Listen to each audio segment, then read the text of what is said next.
all human beings are born free and equal in dignity and rights. The iconic opening sentence of the Universal Declaration of Human Rights is as important today as it was when it was adopted 75 years ago. The Universal Declaration is a roadmap helping to end wars, heal divisions, and promote lives of peace and dignity for all. But the world is losing its way. Conflicts are raging. Poverty and hunger are increasing. Inequalities are deepening. The climate crisis is a human rights crisis that is hitting the most vulnerable hardest. Authoritarianism is on the rise. Civic space is shrinking, and the media is under attack from all sides. Gender equality remains a distant dream, and women's reproductive rights are being rolled back. Today, it is more important than ever to promote and respect all human rights, social, cultural, economic, civil and political, which protect us all. The Universal Declaration shows the way to common values and approaches that can help resolve tensions and create the security and stability our world craves. As we work to update global frameworks and make them more effective in the 21st century, human rights must have a unique and central role. I call on Member States to use the 75th anniversary and the Summit of the Future next year to strengthen their commitment to the timeless values of the Universal Declaration. And on Human Rights Day, I urge people around the world to promote and respect human rights every day for everyone, everywhere.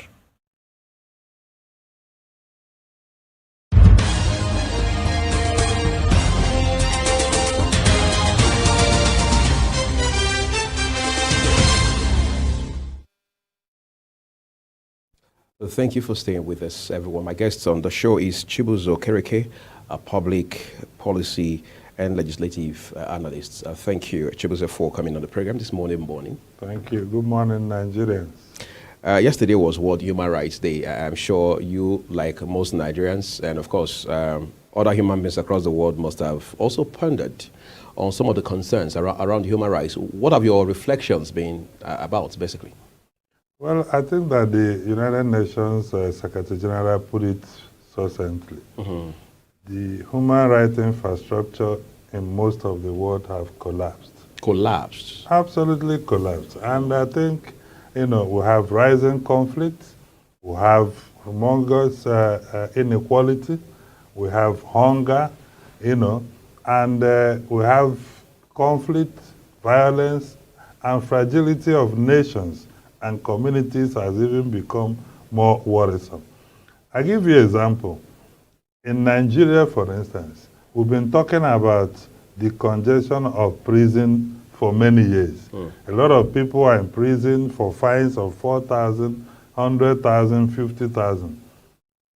Gladly, the current Minister of Internal Affairs recently, on a private venture, had to raise almost 500 million naira to settle those fines and decongest, the prisons. Look at the amount of inequality in education. Look at our urban policy infrastructure.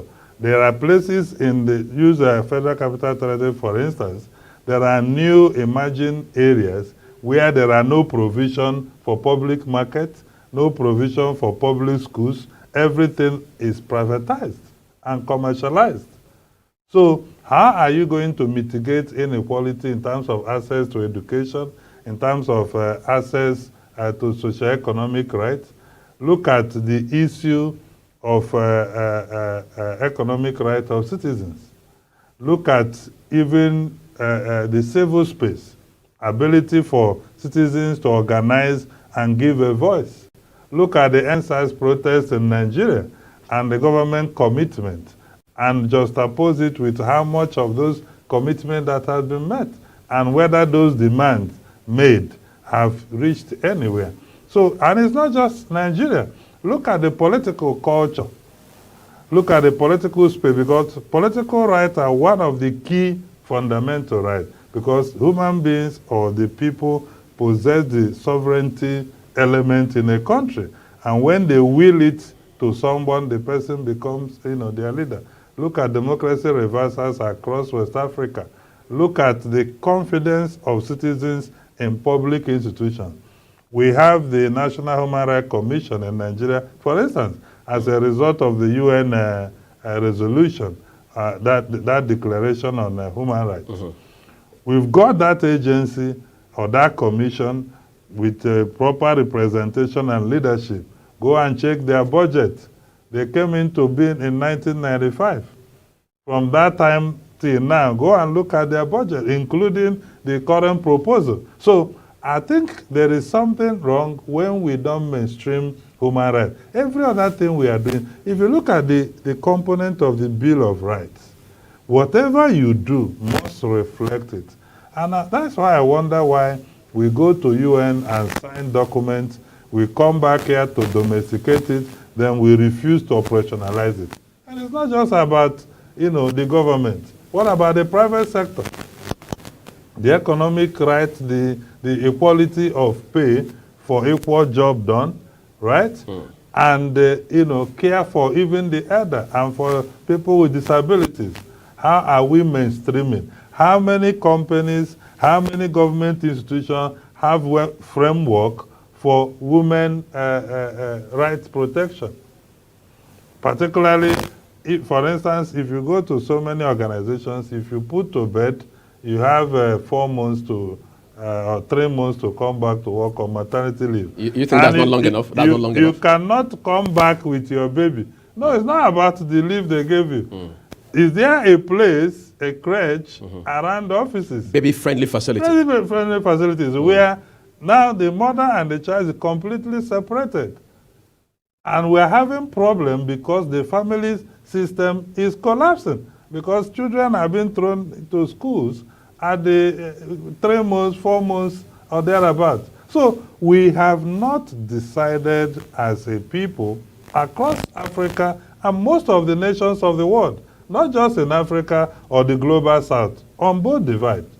We have not taken the Bill of Rights and properly mainstream it into what we do. If we do that, we reduce conflict and tension by over 90%. Because what is the purpose of aggression, acrimony, agitation?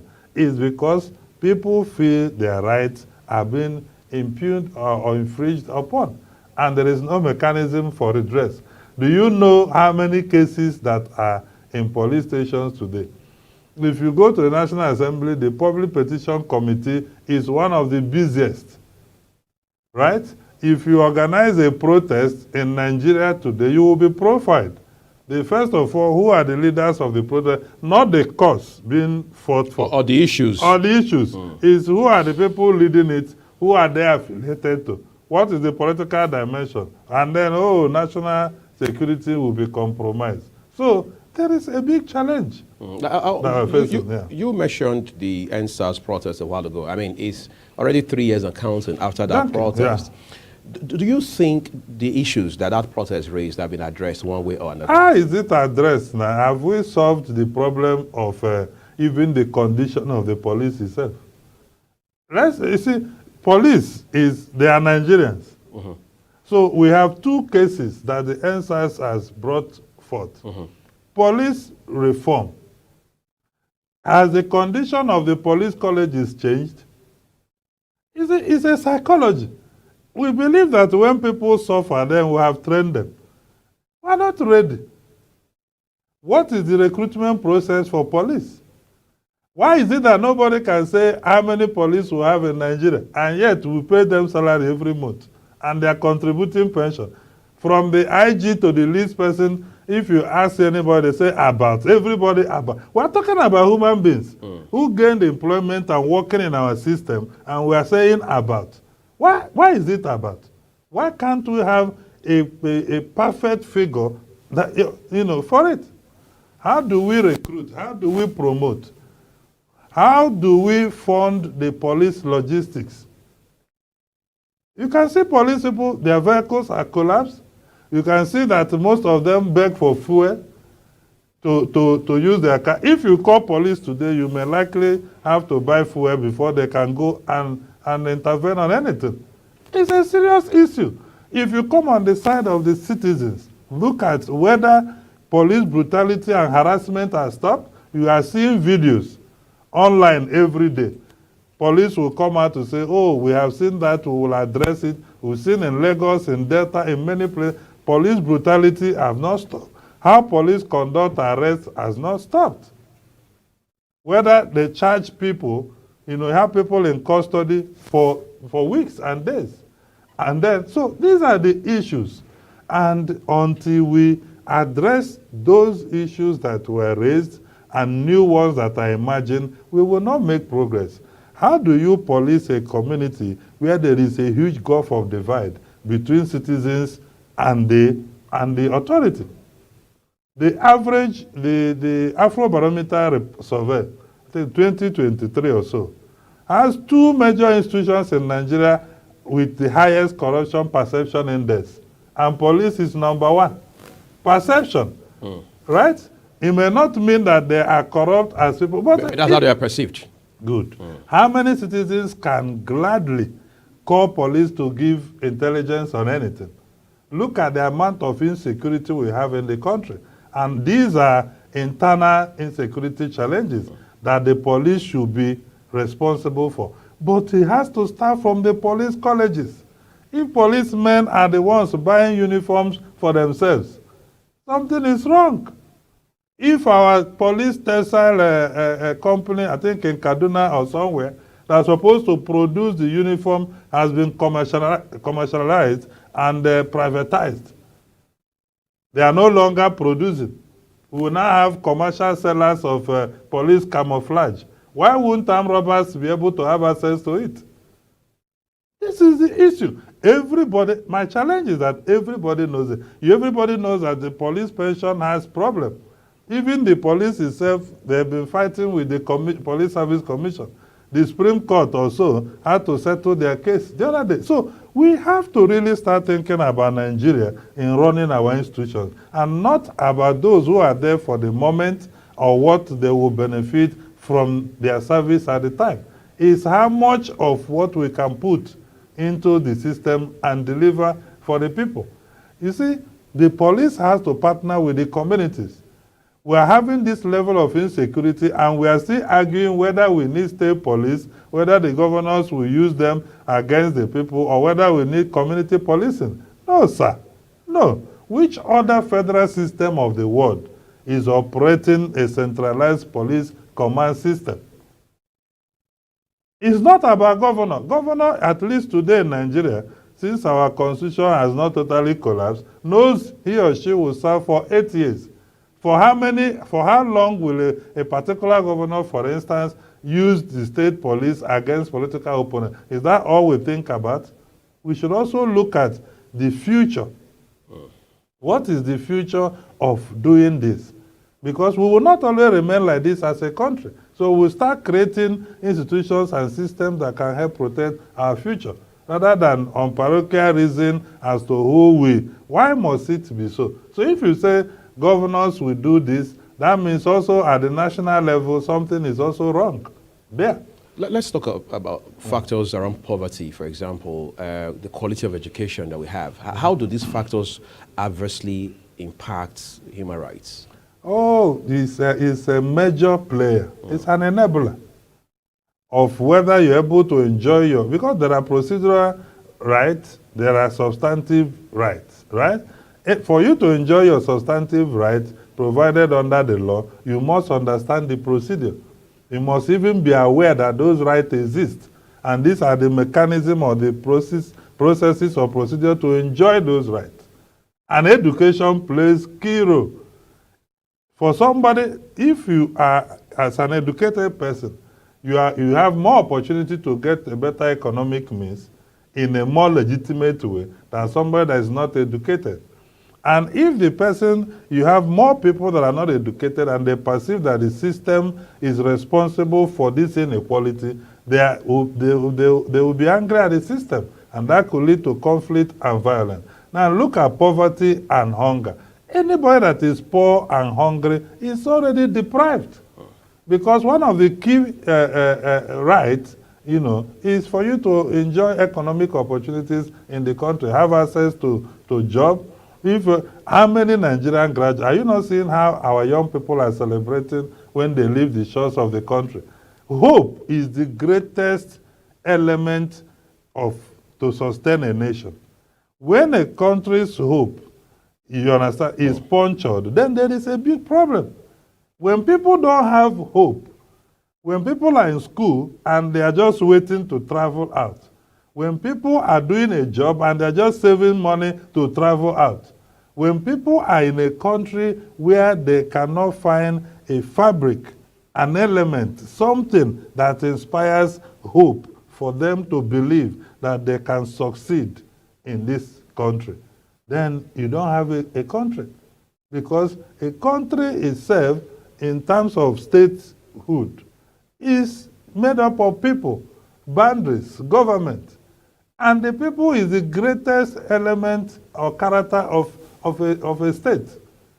If the people are in a state of state exit, which means they have detached themselves from government, then there is something wrong. And that is what we are facing. And that is why this government, for instance, has to look at every aspect of the Nigerian society, look at how we can have human rights framework in institutions of government, in workplaces, and everywhere.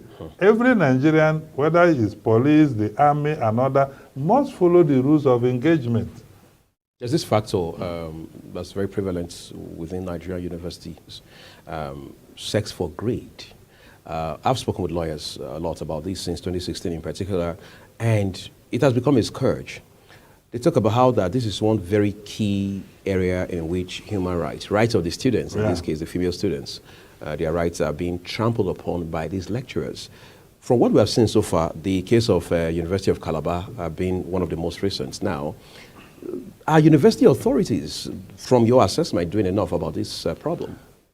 Well, let me start by telling you this. What is the foundational enabler for sex for grades? It is the collapse of our value system. Where are you going with the grade you got through sex? It's a question. Why do you think grade, academic grade, is so important and valuable that you need to offer your body, or your body is demanded for to get it? Other cases where they are, if you like, blackmailed and compelled to say, if you don't compromise, I mean, sex-wise, and you don't get... No, that's what I'm saying. The question is, where will that grade take you to? It is the value we place on certificate rather than skills and knowledge that is fueling it. And it's a collapse of educational system. The philosophy of education has collapsed in Nigeria because everything is grade and certificate. I was a student union president myself in school. I know I dealt with these cases. At a time, somebody even called me the devil, you know, for standing for the rights of a student across all the schools I've been with. So the issue is not even about addressing because we have a law, sexual harassment law, that they said had some problems and the president has not, you know, signed it. Even after you sign it, we have signed disability empowerment, the VAP law. Are we operationalizing it? Every day they are on television begging us to, begging political elite to appoint them. They are not appointing them, no penalty. It's not about having a legal framework for symbolism's sake. We are talking about nation building. If you go to schools, why is it so important?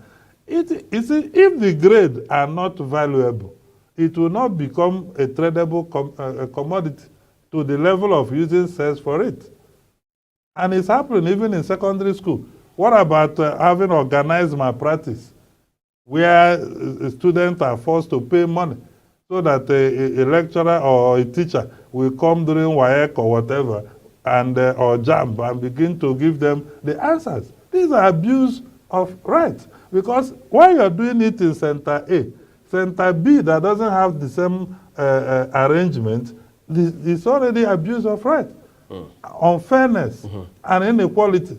And these two people will come into the market. One has obtained certificate through fraudulent means, and he will continue to function that way, undermining our system. Why the ones that got it through legitimate means are wondering what kind of a country is this? That is the collapse of a country. where people know that this is the right thing to do, and that those who didn't do it the right way are even enjoying themselves. And those who are legitimate, students and who obtain their grades rightly don't have the opportunity of who built that kind of a country, and you want the society to grow. So if you go to schools, it's a peculiar situation. Because school is entirely a different nation. They have a senate, they have their own government, they have their own people, population, they have everything. Mm-hmm. So to address it, we must link I've always said this, what is the reason for establishing institutions? It is not for institutions' sake. It is for development of human capital, the manpower to power the economy. If in your schools, people use sense to get their grade, where will the manpower to power the economy come from? And then we'll complain about what is going on in the country. So we need to redefine the value system and do our value chain analysis properly and able to link our input to processing, to output, to impact. So we should be able to make sure that schools are producing something that is supporting the economy, producing something that is supporting, all the sectors of our national life. If that doesn't happen, if people conduct research in schools, whether lecturers or students, and then it ends up in shelves or being used to decorate some library that is not working, knowledge is for something. Mm-hmm. It's not just for satisfaction of curiosity. It is for utility and productivity. But that is not happening in Nigeria. How many governments have you seen giving any university any task? I don't. Nobody, whether government in the past at state, local government, have you seen any state university, federal university, have you seen any of them giving any university any task to say, in the next 2 years, we want to change this system. Can you research and work on something? This fund is available for it. We have fund in third fund to fund research and development and other. Have we been able to track how many of those research and development that we have used to power our own economy?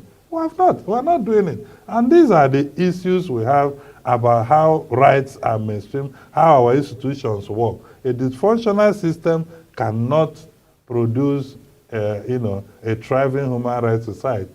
Anti-corruption agencies, in particular the Economic and Financial Crimes Commission, the EFCC, have been accused time and again of trampling on the rights of citizens, whether they're in government or maybe regular everyday Nigerians. That has become a very huge talking point.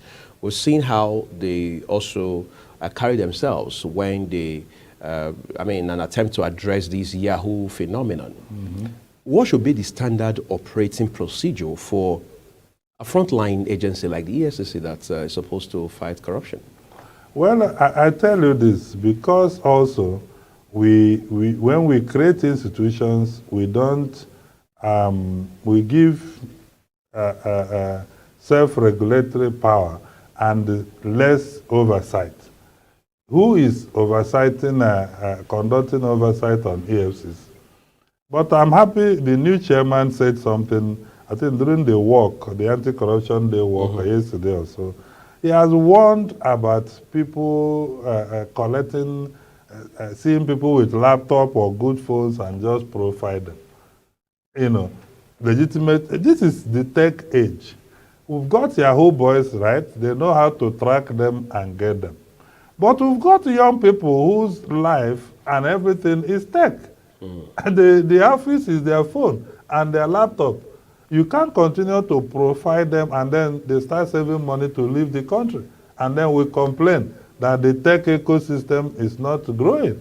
And they are not, many of them are in Nigeria and they are earning abroad. So maybe, and that is another thing, it takes, leadership is everything. So, but we want to go beyond the character of the individual that is chairman at the time. It's supposed to be institutional culture, that this is how we operate. Whether it is a political case, a financial crime case, by a Yahoo boy or a politician or anybody, this is the culture of operation. And we operate that way. We don't seek to impress anybody. We don't dramatize. It's not theatrics. It's you are focused. You've got a law that created you, that empowered you, that gave you, you have your standard operating procedure, irrespective of, and that is what our institutions should be doing. And sincerely speaking, without any form of, trying to favor the current chairman, his language, his words, including where he was being screened in the Senate. It didn't sound, I didn't hear political correctness. He was sounding as somebody who understands the system, the responsibility he has, and the role to play. However, his men, right? The people work, the chairman cannot do everything. He's not the one in charge of zonal offices across the country. But what is supposed to be is that EFCC operations must observe human rights principle, except where, of course, you know that human rights to very important, very critical, but it is not absolute. When you have crossed the borderline, against the law, certain rights that you have will be suspended, and that is why you get arrested and keep in custody. But then another right is activated, fair hearing. You must be taken to court. So, but the way and manner they operate, they must never operate in a criminal gangster manner. They have to operate, diligently and professionally, so that people will know that this is better.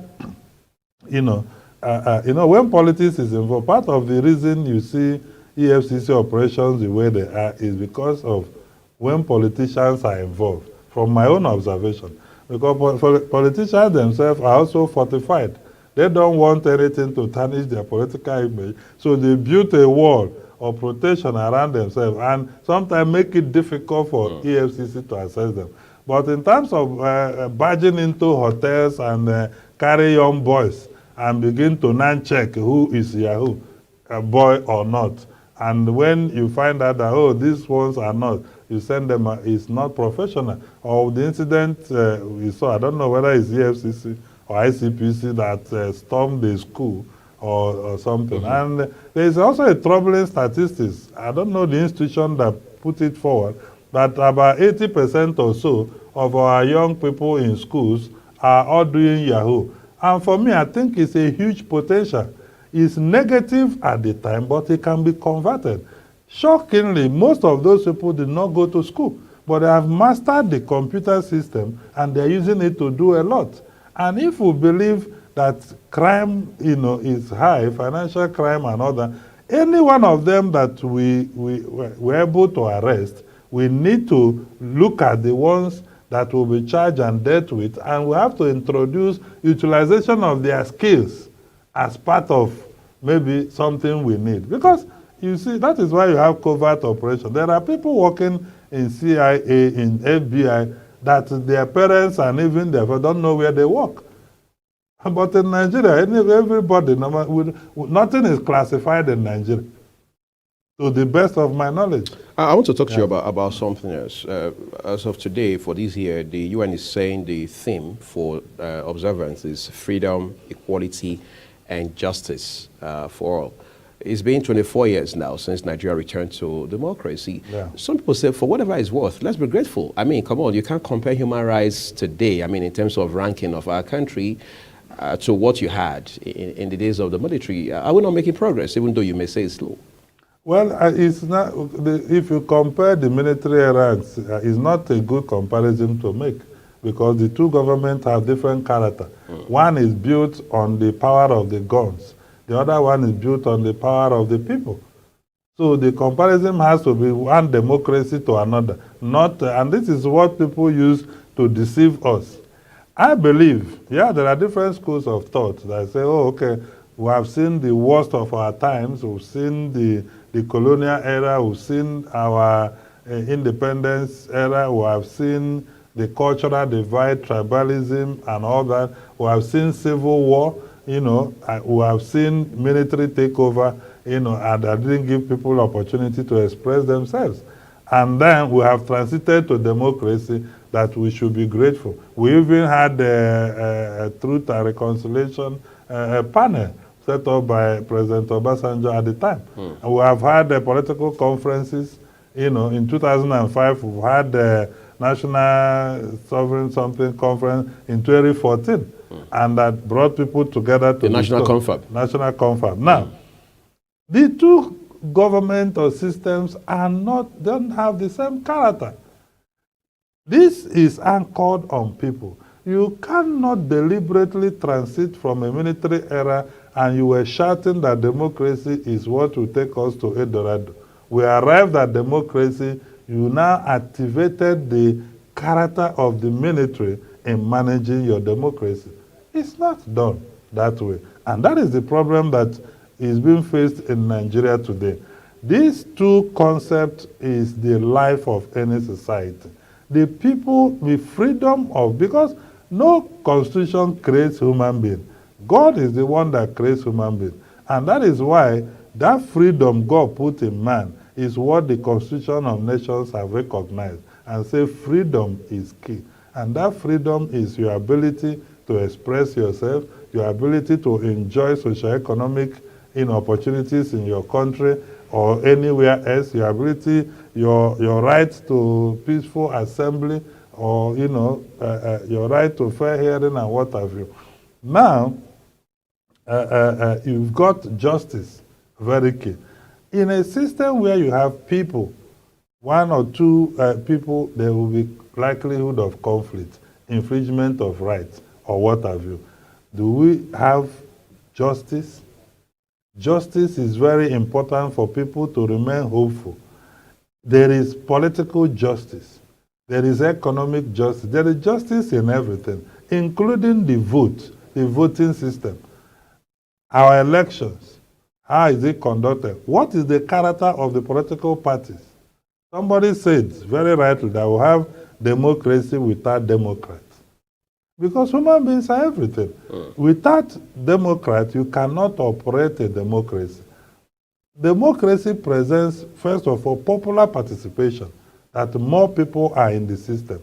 And that is what leads to social justice. Democracy presents legitimacy, right? That more people have said, oh, this person should lead us and manage our resources. What is the penalty for those who mismanage our resources for 24 years? There are people who have been in power for 24 years in Nigeria. There's no penalty. At most, you have some of them, being clapped down by EFCC or what have you. But, you see, the people don't believe they can go to the ballot and change somebody that is not doing well and then recruit somebody they believe that will do well. If that one fails them, they go back to the ballot and change. What we are doing here is that when we elect somebody, they will become an ethnic coloration. Everybody will be asked to wait that it is our turn. And then if the person manages to do 8 years, we will now start praying for somebody that will do well to come. No democracy works that way. Democracy that is embellished in tribalism cannot thrive. It has to be embellished in competence, character, and capacity, and vision, so that the nation can make progress, for it. So, for me, yes, this presents an opportunity for us to make progress as a country because it's a work in progress. We'll keep working on it, but we must have the character of the people that are actually looking forward. The UN Secretary of a future summit. This is what we should be discussing in Nigeria. What is the future of this country owing to our experiences of today? We did the Electoral Act. Everybody praised it. We went to the field. People undermined it. That is the problem. What's the I need to talk about that for a minute. Right. I mean, what's the, if you like, the crack between the Electoral Act 2022 itself, which, I mean, even your colleagues within the civil space did hail as a step in the right direction, and the ability to translate it during the elections? That is the weakness of the institutions. Including INEC? Of course. Oh, my goodness. Who is talking about? You see, people who say INEC, this, if I've listened to INEC, INEC says, oh, political parties are our problem. I've listened to the judiciary, who said, oh, political parties are our problem. If they do what they are supposed to do, we won't have over 2,000 litigation. Let me tell you this. INEC today, they use Road Transport Association people. National Union of Road Transport Workers. To move logistics. Right. They recruit ad hoc staff everywhere. They do all these things by themselves, without anybody. That is not how it's done. If a copper, because this is Nigeria, for Christ's sake, if a certain core members are deployed to the polling unit, because the standard is compromised in the field, core members are deployed, and the people who show up there are not the people that were recruited. Because nobody is doing quality control, checking the system. The national chairman, will he be in Abuja, where he's in a situation room with a camera or some technology, to know that the human beings whom have been recruited to do election are not the ones who showed up with a copper uniform, deliberately to undermine the process? Or the person who's supposed to charge the beavers was even the one looking for politicians to say, I'm in charge of charging beavers. So, you know, because we are not discussing the real field experience issue. Or the INEC crack tech, who is promising people that he has capacity to change the accreditation in the system before transmitting it. So the human beings are the issue. INEC, when people say, oh, INEC need to be unbundled, and then some things taken away from them. I don't even see the thing they are doing that you want to take away some. Oh, they can process. Don't INEC have a legal department? They can expand it and give them marching order to prosecute all cases reported by a police or anybody involving an electoral crime or fraud. I mean, if the commission is good, but it's not as if we cannot start now to do something. And by my experience, it's not as if we create commission today, oh, we are now in heaven. We will now start prosecuting this thing. Electoral offenders. Electoral offenders. Don't we have a human rights commission since 1995? Are they been empowered? Are they not supposed to probably be the one to get a budget to make sure that those who are owing fine in prisons are released, instead of them being there and we are feeding them more than they are owing us? We say we are feeding them 800 and some of them have spent 5 years there. So what I'm telling you is that INEC is not professional. And it's the same thing that is affecting every other institution is affecting them. There's a lot of politics within the system. We're not ready. You saw what happened in Kenya. Some commissioners accused the chairman during the last presidential election in Kenya. That produced Ruto. Yes. That, you know, his approach and process is opaque. And they don't understand. The chairman is not carrying them. And openly, do you have national commissioners in Nigeria who can say anything? No. They tell you will rock the boat. As I speak to you today, the problem that happened during the election, don't forget about who won the election, who didn't win. We're talking about nation building and our systems. Is it not proper for either 9th Assembly of National Assembly or 10th to have a commission in terms of operational failure? We're no longer talking about, oh, did INEC declare the right? Somebody has won the election.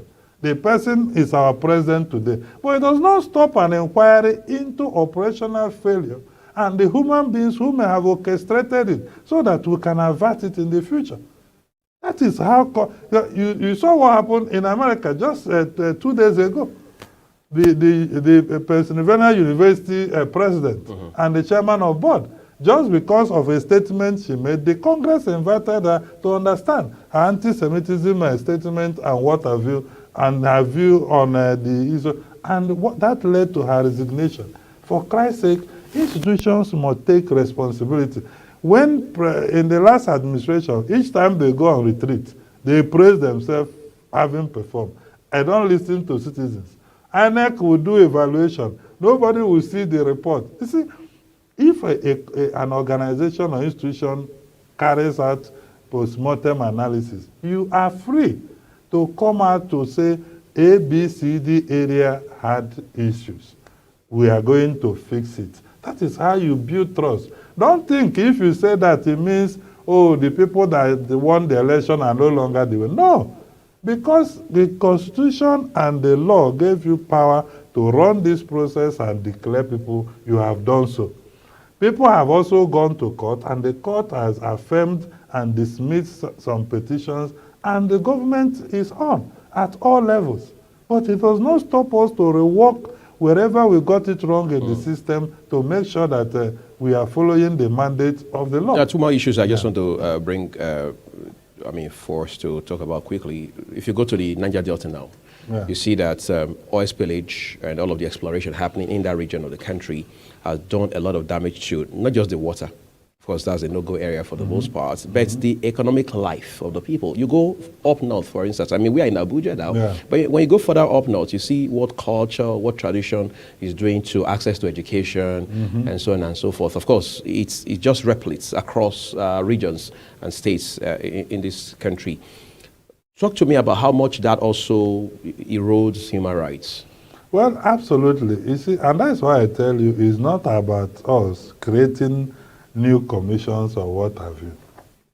If you look at the Niger Delta, even the president at the time did not sign the NDDC bill. The National Assembly at that time had to override the president's veto for this NDDC to come to be.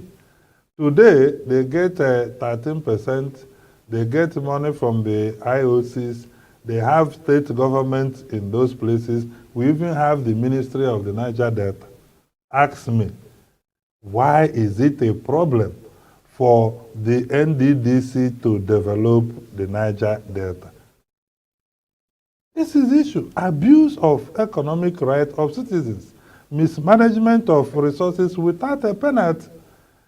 In the last assembly, the National Assembly conducted a probe on from 2000 to 2020, I think, abandoned projects in the Niger Delta region. And we saw lists, many projects awarded, not abandoned. People just go there, pour sand on the road, and they disappear. Maybe they invite community people. You know, in Nigeria, that's why I don't like anything called groundbreaking ceremony. I think that the ground we should break is when we have completed the project. For every time we gather and bring people to dance, cultural troop display, people will speak, will say we are groundbreaking so thing. In most of the states and the institutions, that thing we elaborately celebrated, including the Ogoni cleanup that the Vice President of Nigeria even went to flag off, did not happen. And he spent 8 years in office. So our cultural disposition towards governance is not good enough, and we need to change it. These institutions must be made to work, and leadership is critical. You mentioned about the economic and environmental rights of the people of the Niger Delta that has collapsed. It's a multi-stakeholder issue. If you go there, some citizens from there and community leaders are part of the problem. Governments are part of the problem. The IOCs are part of it. The people managing the Niger Delta too, the same thing. So this issue, if you go to the north, we now have the Amajiri Commission or what have you, that is not functioning properly. How much is voted into it? Starting with this, our education loan, how is it going to be administered? If we don't administer it well, the people that need the opportunity will not have it. Oil is supposed to be a blessing to us, but the resource cost theory has become more prevalent in Nigeria, where the oil seems to have become a cost, just because we refuse to do what we are supposed to do and professionally manage it. See, leadership is about compassion. Without having compassion, you will not know that the rivers, the farmland of these people are destroyed. And therefore, the exploration that is going on, they need alternative to their source of livelihood so that they can do well as a people and thrive. On the final note, the judiciary today is being bashed left, right, center, top to bottom, end to end, over election cases and several other issues maybe that border on economic corruption and so on and so forth.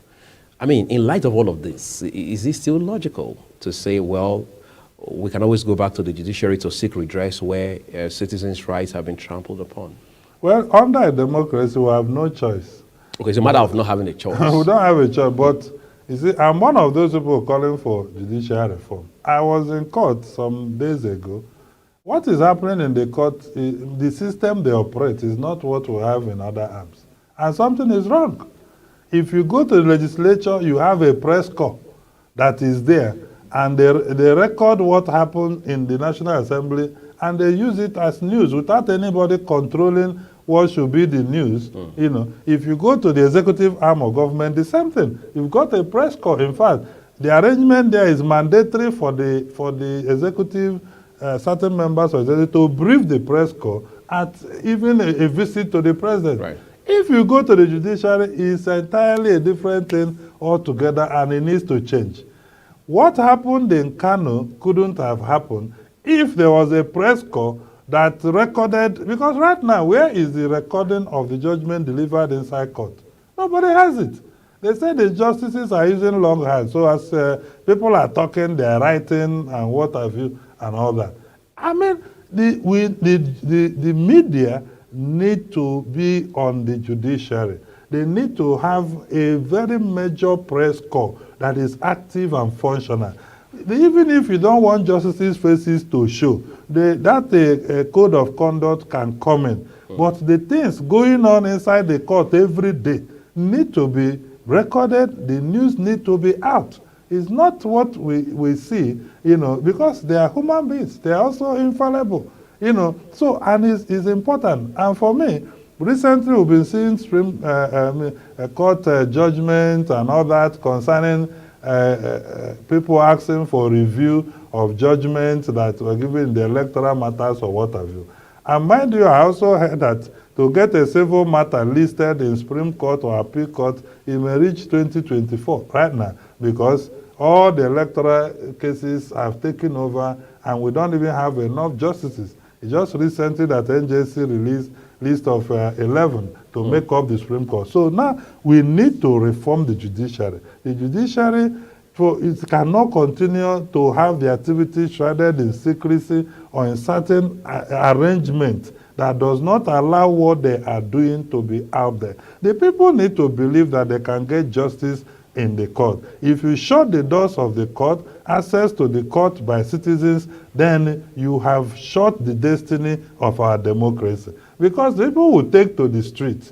Anytime people have cases in court, they always wait for the judiciary to make pronouncement. If they now discover they can no longer access the court, or the court is compromised, or whatever it is, whether it is a perception or a reality, the democracy will be in a serious jeopardy. So for me, we need judicial reform that can put them out there. What they are doing should be out there. It's already happening in other countries. In Kenya, here, in Ghana. Why is our case different?